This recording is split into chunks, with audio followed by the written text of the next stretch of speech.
Spatial New Zealand, the Spatial stream wants to build a stronger, more cohesive and more connected geospatial sector and provide a voice for members on identified priority issues.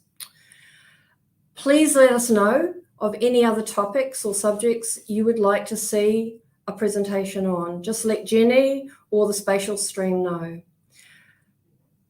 As most of you will know, if you have any questions for our presenter, you can pop these in the question box in Slido, and we'll answer these at the end of the presentation. Presenting today is Bruce Robinson, Director of Global Survey, Chair of Positioning and Measurement Stream, and Survey and Spatial's New Zealand's Response Lead.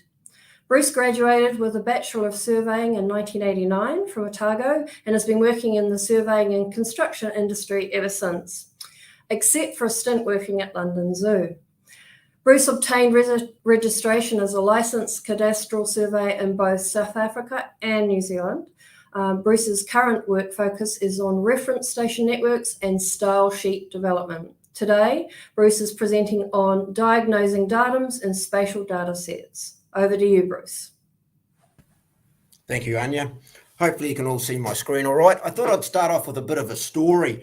If you have a look at this globe you will see that actually New Zealand doesn't exist on it, which may be not a bad thing. But anyway, my kids found this globe one day when we were a Mitre 10. So I took a photo of it, and of course my kids said, look, they haven't printed New Zealand on the map.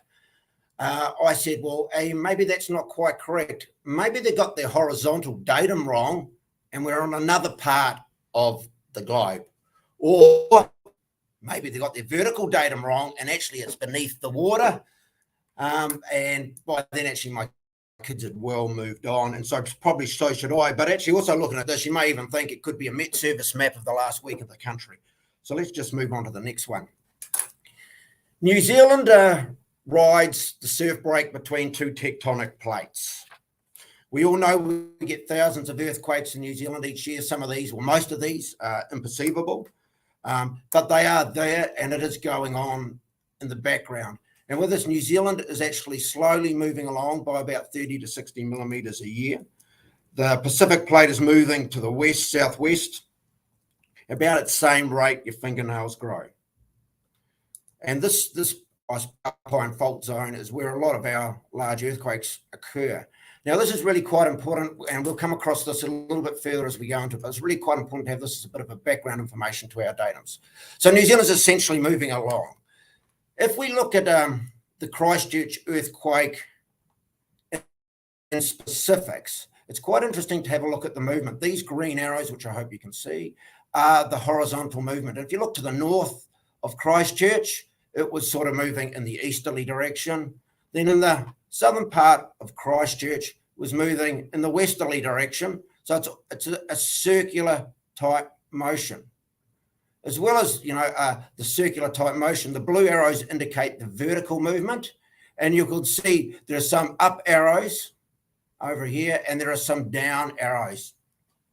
So not only are we moving in a general direction, but specifically at each earthquake, we are moving fractionally in all sorts of different directions. And with our data, we have to actually understand what this actually means and how it relates to what we're doing. So what we're going to do is we're going to have a look at both individually, horizontal and vertical datums, and hopefully to fill in some knowledge gaps for you and get a bit of appreciation of the consequences of the datums you use and choose. So let us start with the horizontal datum. Okay, so the horizontal datum. So essentially on the left-hand side there, we have the globe with New Zealand actually on this globe. The coordinate systems that sit on the globe are typically latitude, longitude, and elevation. Those latitude and longitudes can change depending on what ellipsoid we're using. Or we can have Cartesian coordinates. These are the X, Y, Z coordinates. Now, Cartesian coordinates are based from the center of the Earth, and they are sort of up, cross, out is the way I like to describe them. So what does out, across, up sort of mean is that, for example, if New Zealand was moving towards the west, coming out this way, what would happen is we'd probably have little movement in the X coordinate, but both our Y and Z coordinate would change. Cartesian coordinates are really good for us to calculate on, but they're quite hard to interpret because there's no sort of upwards or downwards movement. They're all a combination of the three coordinates. Then right over here on the right-hand side, we have grid coordinates, which we all quite like to use because they are northings, eastings, and heights. To get from this ellipsoid across to the grid, we need to use something called a projection. And in New Zealand, we typically use a transverse Mercator projection. And a transverse Mercator projection is essentially this outer pipe, as I like to call it, laid on top of the earth. And what we do is we unfold that earth to sit on top of the pipe. I'm going to go through, and during the course of this presentation, I'm going to refer to the ellipsoid and to the grid. Okay, so the ellipsoid is where we live. Well, most of us believe we live. Okay, and the grid is where we dream we live. Okay, so ellipsoid is true. Grid is what our simplification of that. TM2000. This is our national coordinate system. Okay, this is the one that covers the whole country. So what we want to do is just have a little bit of a look at what TM2000 is about. So in any of our projections, which takes us from the ellipsoid, here's our ellipsoid under here, the green circle, onto our pipe, the blue line, this is the surface of our pipe. That projection has a false easting and a false northing. So that's the initial coordinate. A latitude of origin where it starts, a central meridian, which is the central part of it, so it's equal on each side. It has a zone width, that is the total width that it will work for, and it has a scale factor at the origin. So the scale factor at the origin is what it is on the central meridian. And this scale factor, what does that actually mean? Well, 9996, what it means is that from getting from the true down to our grid, we are going to scale it by this distance at the central meridian. And as we go further east or west, that scale will change. At one point, scale 1 is where the two intersect. And so these projections are designed to balance that across the whole area we're working. So if we sort of look in the middle here, 9996 means basically 4 centimeters different in 100 meters. So here, right at the central meridian, 4 centimeters different at 100 meters. Okay, this is going to mean that our true or ellipsoid, where we live, is going to be shorter than what, it's going to be seen as shorter on the grid. So what we measure is shorter on the grid. So if you come over to our image on the right here, and you can sort of see where that sits. So the central meridian sort of runs sort of almost up through Nelson, hidden a bit. Scale factor 1 is basically Wellington, Auckland, or on the other side, it's basically through Dunedin. And then as we get out to the further here, you'll see that scale will change. We'll have a little bit more of a look at that scale because it's quite an important thing to appreciate what that actually does. As well as having a national coordinate system, we're lucky enough, or unlucky enough, to have 28 meridional circuits. Mount Eden 2000, Mount Pleasant, you would all know what ones you've dealt with in the past. These have slightly different parameters. They all have a false easting and a false northing, same as our TM2000, but every single one of these meridional circuits has the same false easting and false northing. They have a different latitude of origin, a different central meridian, different zone width, and a different scale factor at the origin. So the disadvantages of working on a meridional circuit is that it limits the interoperability between agencies and professions if they're working across boundaries. It creates confusion as to the relativity between data sets. So, you've got a 400,000, 800,000 coordinate. Well, where is it? What meridional circuit are we talking about? And these two limitations actually limit the true value of our data. So it's important to understand, well, there's some advantages of working on a meridional circuit. The disadvantage is the ability to share information across agencies is the major one. The advantage of working in a meridional circuit is the scale. because we have so many central meridians and small scales that we don't get the large scale factor, which we're going to look at a little bit in TM2000 next. If we look at, for example, here, Mount Pleasant, Christchurch, right at the edge of Mount Pleasant circuit, we have a scale of, you can see here, 1,002, which basically means 2 centimetres and 100 metres will be different between what the true distance is, ground distance versus our grid distance. Auckland or Mount Eden 2000 is a little bit further, but we do extend quite far east-west.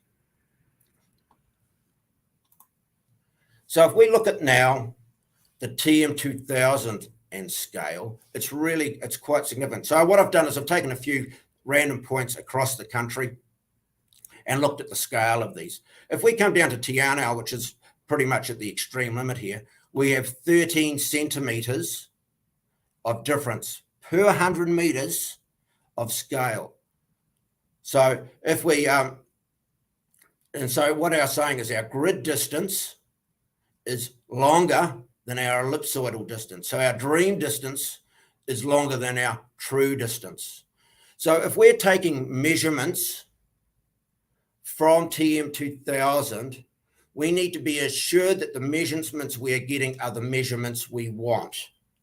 If you were going to go and replace a bridge span in Te Anau for some reason, and you measured a distance between 2 points, the question is, what distance have we measured? Because it's really critical to when something is built for that spot. And this is where it can be difficult for people to actually understand this difference in scale. And it's really quite critical that you understand whatever data you're taking out and using needs to be relevant to the project you're trying to work with. If I compare this to the meridional circuits, you can have a look here. I've taken those same points and dropped them into the meridional circuits. And you can sort of see here the scale is all a centimetre or less than a centimetre per 100 metres compared to, like so back out to Te Anau, 13 centimetres at 100 metres. Christchurch is 4 centimetres at 100 metres. Rotorua is 5. And as you can imagine, as you came out into the Poverty Bay area here, our TM scale would be sort of at the similar limit to Te Anau. Not only do we have a difference in scale, we also have a difference in direction. Okay, so when we unroll our ellipsoid onto our grid, what actually happens is our bearing to true north changes. And this is quite important to understand. So what we talk about here is we're talking about an azimuth being true north and a bearing being grid north. And this changes as we head east-west as well. The difference we can start to see here, you will see at Te Anau, for example, we have a 3-degree difference between true and grid north. Once again, is this really important? Well, it depends on what the project's about and what you're trying to achieve and what you need to deliver or what you are receiving information back in from clients. It's about making sure you actually understand what it is. So if someone tells you it's a direction in a meridional circuit, you need to think, that's to grid? But if you're working in a TM2000 coordinate system, that's not actually going to be where the true north actually is, even in that grid.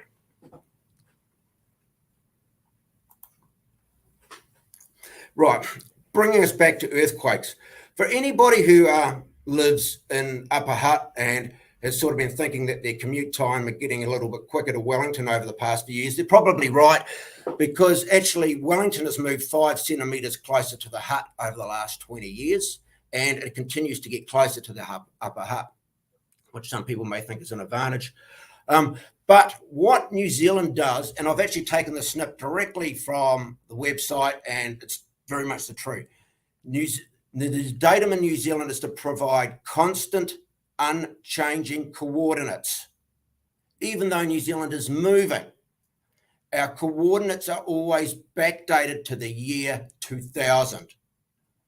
So essentially you could have 2 marks, one on either side of a fault line, that when you look at the coordinates appear to be a metre apart, but we've had 20 years of 5 centimetre movement, so that's another metre. But actually, when you run out there the tape measure, they are 2 metres apart.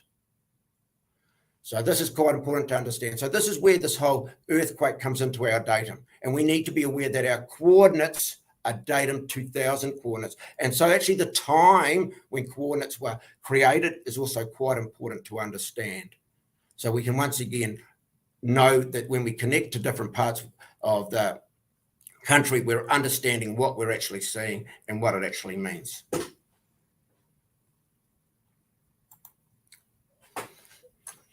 Vertical datum. I'm just going to have a quick drink. Okay. Vertical datums. Vertical's great, right? But the question with vertical is perpendicular to what? Okay, so what are we going to be perpendicular to? There's essentially 3 types we can look at. Okay, firstly is the ellipsoid. Okay, so the ellipsoid is the mathematical model of the Earth. Okay? And we can be perpendicular to that. We could be perpendicular to the geoid. The geoid is the gravitational model of the Earth. Okay, we could also be perpendicular to our local levelling datums, which is probably the traditional way to do it. Now, you've got to remember, though, we know that water flows downhill, and water flows downhill on a geoid. It doesn't flow downhill on a local levelling datum, and it doesn't flow downhill on an ellipsoid.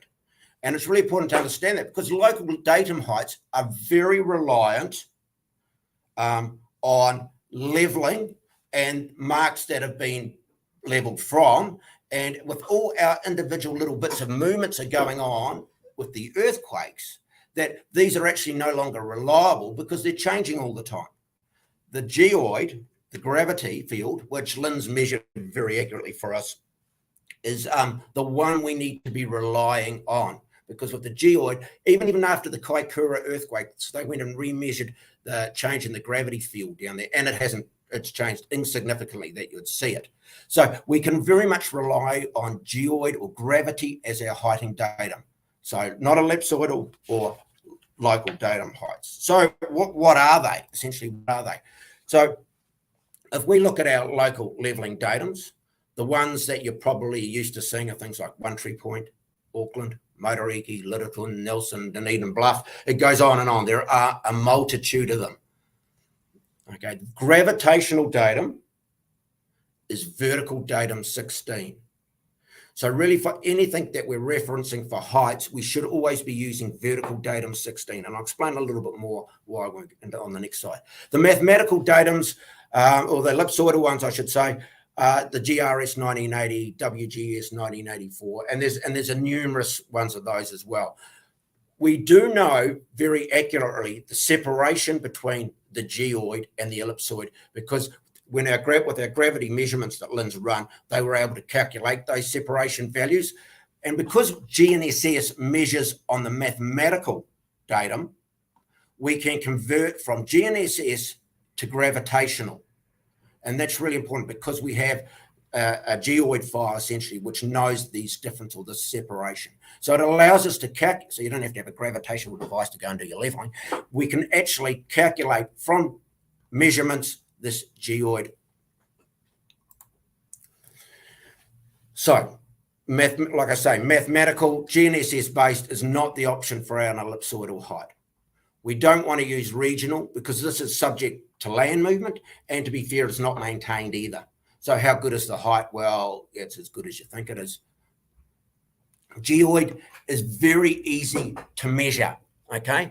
Because with GNSS, we can go out and set up there and we can get a position with our GNSS and we know the separation because GNSS measures on the ellipsoid.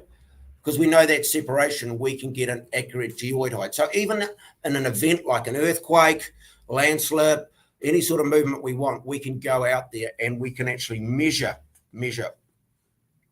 what the true geoid height is very, very quickly.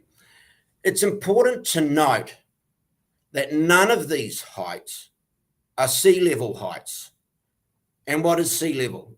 sea level today is not going to be sea level tomorrow, and it's definitely not going to be sea level in 20 years. So we need to get our mindsets away from thinking about sea level and thinking in terms of vertical datum 16 and understanding what that means, and then referencing the height of the sea from that datum. Very important. And it will only become more and more important as we go on. So just to give you a couple of examples here quickly, is that if we look here, the difference, well, the top image there, it might be a little bit hard to see. The top image there is actually up at Tauranga. It's running along the length of the beach through Papamoa. So if we look at the separation there, you can see the ellipsoidal separation is different, quite different than the geoidal separation. And conversely, down in Bluff, it's the other way around. Okay, it's quite separate. The difference is quite perceivable. So it's really important that we do stick and work on these geoids, because 0.5 meter difference in height between using a mathematical and a geoidal is definitely the way water will flow. So it's really important that we do use these geoidal heights. What is also important to note here, I say, what is the rule of thumb? Well, the rule of thumb is there is no rule of thumb. Okay, you just have to use a geoidal height if you want good heights and where water is important to you. And after, what the experience we've had the last week in the country, it's really critical that you actually keep thinking about this sort of information. So to conclude, I've got the last couple of slides here. Distances aren't what they used to be. Right, so distances between marks that we measure are not necessarily the coordinate difference between marks. Coordinates are fixed as at the year 2000. Those distances are changing as the country moves along. Okay, not only that, we also have to think scale, east-west. Scale changes east-west, and if we're using TM 2000, that scale can be significant at the outer extremities of it, and it's depending on what your project is and understanding what you're delivering to people from that. If you're delivering them a list of coordinates and they need to use that for a precision application, is the software they've got have the ability to turn those grid coordinates back into true ellipsoidal distances so they can get the correct information? If they can't, then you're actually delivering them useless information. Secondly, which I've rabbited on a lot about today, but it is really important that we get this right. Water flows based on the geoid, not the ellipsoid, nor the local leveling datums. So all our data sets for verticality should be working with the geoid. It's also really important, if you have a choice to what coordinate system are you going to choose for a project. It's really quite important not to just necessarily take the national datum, okay, because that's the standard one. I would always say vertical datum 16 for your heights, but you may also need to think maybe the meridional circuit, where we have less issues with scale, may be a better datum for the project you're setting up. So it's about thinking, size of project, is it a national type project? Well, if it's a national type project, then a meridional circuit is not the answer. It's about choosing the appropriate one for what we're trying to achieve. And my last slide is I've taken here a small selection of the NZ Datum 2000 coordinate systems. So this is just a selection of what we could use. And there's like 41 here on my list.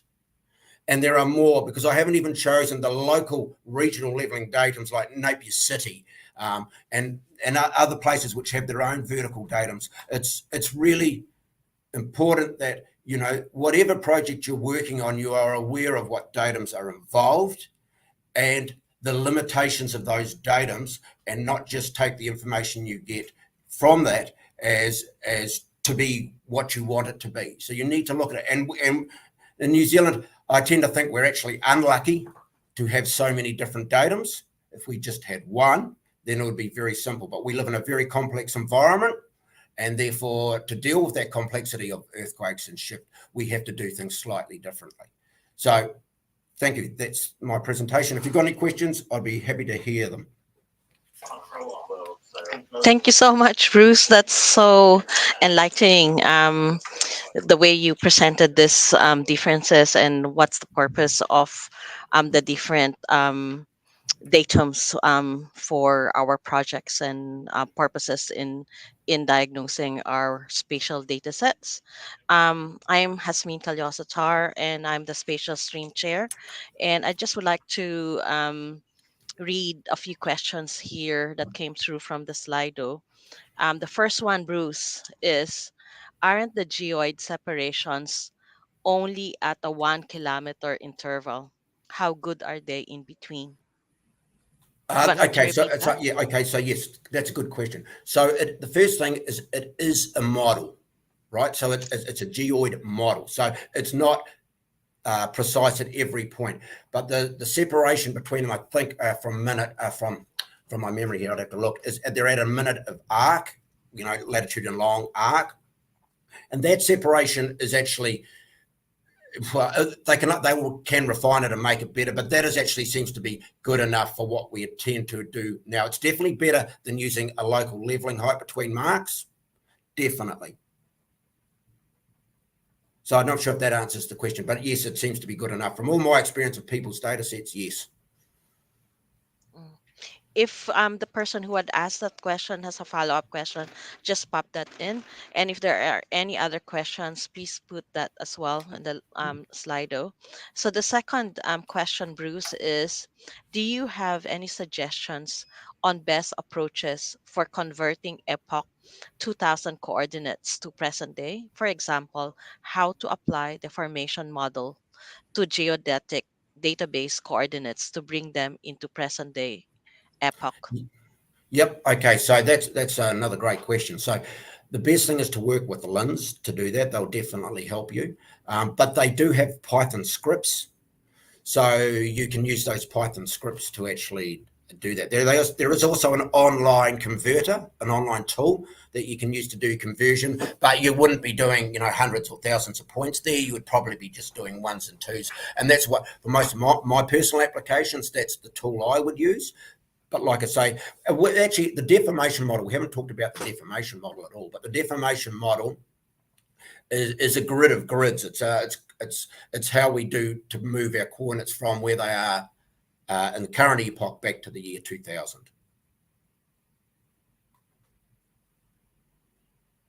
Cool. Um, yeah, that's good, Bruce. Thank you. There are no further questions that we have. Um, from your experience, Bruce, um, what is the when you look at data sets and how can you, from the numbers of the Mhm. coordinate system, what is the usual, tips and tricks that you usually look at to determine? Sometimes we get data sets as GIS professionals, and sometimes um, if it came from different formats, the coordinate system or the datum is not in the spatial data set. So sometimes we have to guess Yeah. where it is and what it is. So, do you have any tips and tricks for us, spatial professionals, on how we look at it? Yeah, no, that's a really hard question. So any data sets that I get, it always goes along with a conversation with the person first. And definitely from once I've had that conversation, I can, the question I might even ask them is, where are you working? And it could be Hamilton, right? And that immediately points me to, okay, this is where my data needs to be. And then I obviously, by looking at the numbers with TM2000, they're in the millions, so it's definitely TM2000. But what I always like to do is actually like to do a little bit of a QA on their data myself by looking, say, for example, it's a meridional coordinate, and they say they're working in Hamilton. I take their coordinate and I have actually see where it falls on Google Earth, essentially. And if it's in Hamilton, that's a good start. If it's not, then we need to have that conversation a little bit, another conversation with them. And sometimes data sets purport to be in a coordinate system, but they're not. Right? They have numbers that look like a coordinate system because they think it's a good number to run, but actually it's just a coordinate that they've developed for their data. And this definitely can happen. I've seen that multiple times, actually. Mm. Yeah, I also can see a lot of benefits in having a correct height when we are doing our spatial, when we are processing spatial data sets. Especially the trend now is to actually develop 3D models of areas that we are working in, like for example, in the smart cities and digital twins, and having the right vertical datum is so important. How do you see this developing forward as well? Okay, so vertical datum 16, I believe, as time goes on, we might see a refinement of that. But currently, it really comes down to those players who to actually demand vertical datum 16 is used. And to be fair, that's like councils, but not all of them are. They may see it as it's actually quite a difficult process to convert their current local leveling datum heights to a vertical datum 16 height. Once again, I know LINs are prepared to help councils do that sort of stuff, but it's really important that as professional, I can't even say the word, professionals, we are actually pushing back saying, vertical datum 16 is the best height to use. And therefore, you want it in local leveling datum, I don't want to give it to you in that because it's not actually a resilient height. We need to be using vertical. So I think we need a top down and a bottom up push both ways. Hmm. Yeah. So next question here, Bruce, is when collecting national data sets, imagery or elevation or topography, what should New Zealand councils and agencies be asking for or using? They should be using TM2000 and vertical datum 16, and that's really while we lose a bit in the scale, I think it's what is more important is the fact that there is a unique coordinate for each point. That is only one place in New Zealand, and our height is, like I say again, is resilient. That's cool. Thank you. Any other questions that has popped in? Okay, so no more questions um, from our audience. I just would like to ask again if you have any suggestions for the next topics for a webinar. Please send that through. And also, if you have any further questions to Bruce, because this is quite, he must have just given like 10 slides here or 15 slides, but I think there's a lot of information here and a lot of technical details that we would all benefit as a as a discipline and as an organization as well. So that's Bruce's email. Yeah. You can just Yeah, send it Yasmin, through. can I just sorry, just say that if anyone would like the presentation, it's not a trade secret. I'm happy to share it. Quite happy to send it on to them so they can just email me and I can just send it on to them.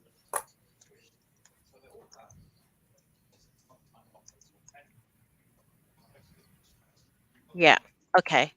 um yes, so Anya, would you like to wrap us up? Yes, thanks, Yasmin.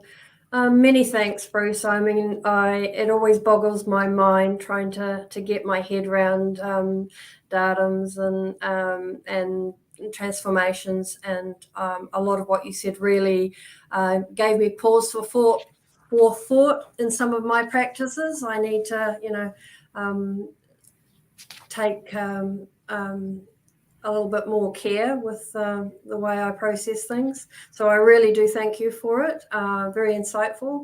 I would like to dig a bit deeper. So if you want to do another presentation, that would be awesome. But thank you very much. Welcome.